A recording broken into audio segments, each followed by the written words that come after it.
महान समाज सुधारक, युग प्रवर्तक, शोषितों, दलितों, वंचितों के मसीहा डॉक्टर भीमराव अंबेडकर को नमन करते हुए मैं उनका इस शायरी के साथ अभिनंदन करता हूं कि स्वर न बदले जिंदगी का बांसुरी बनना पड़ा। स्वर न बदले जिंदगी का तो बांसुरी बनना पड़ा, स्वयं से ही स्वयं को अजनबी बनना पड़ा। और इस सदी के लोग शोषण से बचें, इसलिए एक देवता को आदमी बनना पड़ा। इसलिए एक देवता को आदमी बनना पड़ा। भीमराव अंबेडकर जो महान समाज सुधारक थे, युग प्रवर्तक थे, गरीबों के, स्त्रियों के, शोषितों के, वंचितों के मसीहा थे, शोषण के विरुद्ध अधिकार दिलाने वाले डॉक्टर भीमराव अंबेडकर, उनका साफ कहना था कि मुझे वह धर्म पसंद है जो स्वतंत्रता, समानता और बंधुत्व सिखाती हो। धर्म वो है जो समानता लाए, धर्म वो है जिसमें मानवता हो, और जिसके भीतर मानवता है, जिसके भीतर गरीबों के प्रति दया भाव है, जिसे हर भूले भटके को गले लगाने की क्षमता है, वही भगवान होता है। सज्जनों, उतर नभ से धरा पर 4 दिन मेहमान तो बन ले, किसी का गीत तो बन ले, किसी का गान तो बन ले, खरे उतरो कसौटी पर जिगर बेचे नहीं जाते, झुकेंगे शीश चरणों में मगर भगवान तो बन ले, झुकेंगे शीश चरणों में मगर भगवान तो बन ले। शिक्षा के क्षेत्र में अंबेडकर जी के बाबा साहब के विचार थे कि शिक्षित बनो, संगठित रहो और हमेशा संघर्षशील रहो, शोषण के विरुद्ध आवाज उठाओ, क्योंकि जुल्म करने वाले से जुल्म सहने वाला भी उतना ही गुनाहगार होता है। उनका कहना था कि वो इतिहास नहीं बना सकते जो इतिहास भूल जाते हैं, इसलिए अपने इतिहास से जुड़े रहना चाहिए, अपनी संस्कृति से जुड़े रहना चाहिए, अपने इतिहास को हमें समझना चाहिए। और सज्जनों, आप जब अंबेडकर के ऊपर भाषण देने की तैयारी कर रहे हो तो अंबेडकर जी के विचार और उनके व्यक्तित्व पर जरूर आप प्रकाश डालिए, क्योंकि उनका जो व्यक्तित्व था वो पर पीड़ा सम नहीं अधमाई, गरीबों की, दीनों की, दुखियों की पीड़ा दूर करने के लिए ही उनने मनुष्य के रूप में जन्म लिया था, जो किसी देवता से कम नहीं थे।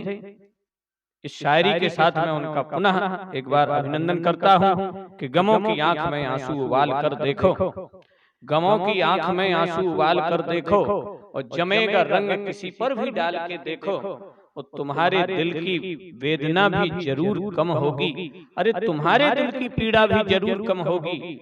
किसी के पांव का कांटा निकाल कर देखो, किसी के पांव का कांटा निकाल कर देखो। और यदि हमने इस तरह का जीवन जिया, परोपकार का जीवन जिया, तो भीमराव अंबेडकर के इस पर विचार थे कि जीवन लंबा नहीं अपितु महान होना चाहिए। हम कितना जिए ये महत्वपूर्ण नहीं है, हम कैसे जिए ये महत्वपूर्ण है, हम किन के लिए जिए ये महत्वपूर्ण है। और धर्म के बारे में तो उनके बिल्कुल साफ साफ विचार थे कि धर्म मनुष्य के लिए है, मनुष्य धर्म के लिए नहीं है। धर्म वो है जो मानवता सिखाए, इंसानियत सिखाए। और सज्जनों, जिन्होंने इतनी पीड़ा भोगी, इतनी उपेक्षा भोगी, इतनी छुआछूत भोगी, उसके बाद भी वो संघर्ष करते रहे और अपनी पढ़ाई, ज्ञान अर्जन, विद्या अर्जन करते रहे और संघर्ष करते हुए इस मुकाम पर पहुंचे कि एक देवता की, मैं उन्हें देवता कहूं तो कोई अतिशयोक्ति नहीं होगी। सज्जनों, लाख जुल्म सहे होंगे फिर भी चुप रहे होंगे, लाखों जुल्म सहे होंगे फिर भी चुप रहे होंगे, और यह आदमी के बस की बात नहीं, निश्चित ही वो देवता रहे होंगे, निश्चित ही वो देवता रहे होंगे। और देश के विकास, देश की तरक्की पर उनके बिल्कुल स्पष्ट विचार थे कि जब तक नारी शक्ति आगे नहीं बढ़ेगी, जब तक नारी शक्ति को समानता के अधिकार नहीं मिलेंगे, जब तक नारी शक्ति शिक्षित नहीं होगी, तब तक देश का विकास संभव नहीं है। उन्होंने कहा था कि मैं समुदाय की प्रगति उस डिग्री से मापता हूं जो महिलाओं ने हासिल की है। यानी महिलाएं पढ़ी लिखी हैं, शिक्षित हैं, तो निश्चित रूप से वह समाज विकासशील है, विकसित है और वह देश तरक्की कर रहा है। उनने हमारे विद्यार्थियों के लिए उन्होंने स्पष्ट आह्वान किया कि शिक्षित बनो, संगठित रहो और संघर्ष करो। जुल्म के खिलाफ हर जोर जुल्म की टक्कर में संघर्ष हमारा नारा है।